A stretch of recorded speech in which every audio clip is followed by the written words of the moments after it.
안녕하세요. 한의사 유승선입니다. 입안에 자꾸 헌자리가 생기고 아물면 또다시 생긴다면 어떠세요? 보통은 스트레스 때문이겠지, 비타민 부족인가? 하고 넘기기 쉽죠. 하지만 만약 이런 궤양이 반복되고 심지어 다른 증상까지 동반된다면 정말 걱정이실 텐데요. 이럴 때는 단순 구내염이 아니라 베제트병을 의심해 봐야 합니다. 그런데 구내염은 누구나 겪을 수 있는 흔한 증상이라 베제트병과 구별하기가 어려우실 수 있는데요. 오늘은 흔하지만 관가하기 쉬운 질환 베제트병에 대해서 이야기해 보겠습니다. 구강궤양, 흔히들 입병이라고 부르죠. 피곤하거나 스트레스를 많이 받으면 혹은 잠을 잘 못 자거나 비타민이 부족할 때 입안에 작은 상처가 생긴 적이 있으실 거예요. 구강궤양은 대부분은 1, 2주 안에 자연스럽게 아물고 특별한 치료가 없이도 좋아집니다. 그래서 크게 걱정하지 않고 넘기기가 쉽고요. 그런데 이런 궤양이 자꾸 반복해서 생긴다면 그냥 넘겨서는 안 됩니다.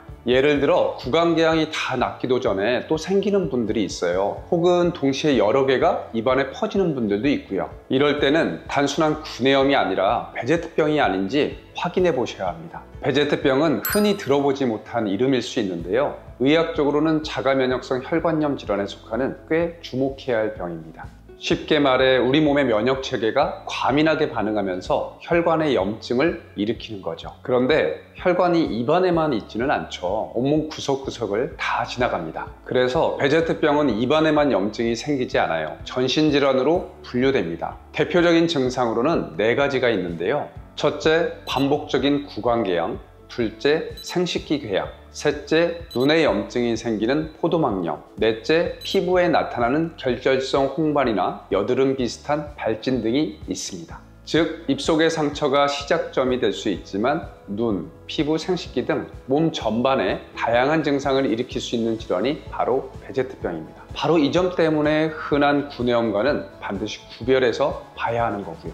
그렇다면 우리가 흔히 겪는 구내염과 베제트병에서 나타나는 구강궤양은 어떻게 다를까요? 일반적으로 구내염은 보통 한두 개 정도가 생기고 1, 2주면 깔끔히 회복됩니다. 반면 베제트병의 구강궤양은 동시에 여러 개가 한꺼번에 생기기도 하고 다 나았다 싶으면 곧바로 다시 나타나는 식으로 반복되곤 합니다. 또 크기가 더 크거나 통증이 심해서 식사나 대화가 힘들 정도로 생활에 불편을 주는 경우가 많습니다. 그래도 헷갈리신다면 딱 2가지만 확인해 보시면 되는데요. 첫 번째는 최근 1년 사이 구강궤양이 3번 이상 반복되었다. 두 번째는 입 안뿐만 아니라 피부, 눈 혹은 생식기 부위에도 이상 증상이 동반된다. 이 2가지 중 하나에 해당된다면 단순한 구내염이 아니라 베제트병의 가능성을 의심해 봐야 합니다. 베제트병은 사실 명확한 단일 검사가 있는 질환은 아닙니다. 혈액검사나 조직검사 같은 보조적인 방법이 있긴 하지만 확실히 판정할 수 있는 지표로는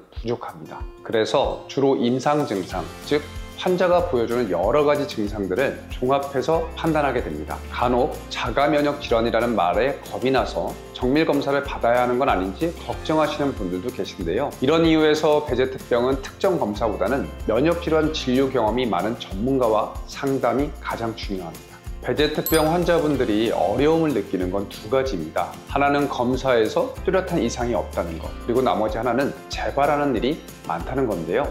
검사에서 이상이 없다는 건 겉으로는 이상이 없어 보여도 실제로는 몸의 균형이 무너져서 염증 반응이 반복해서 일어나고 있다는 뜻입니다. 그래서 단순히 구강궤양 증상만 눌러준다고 해결이 되진 않습니다. 반복된 혈관 염증이 전신에 영향을 주고 있기 때문에 몸 전체의 균형을 회복하는 것이 핵심입니다.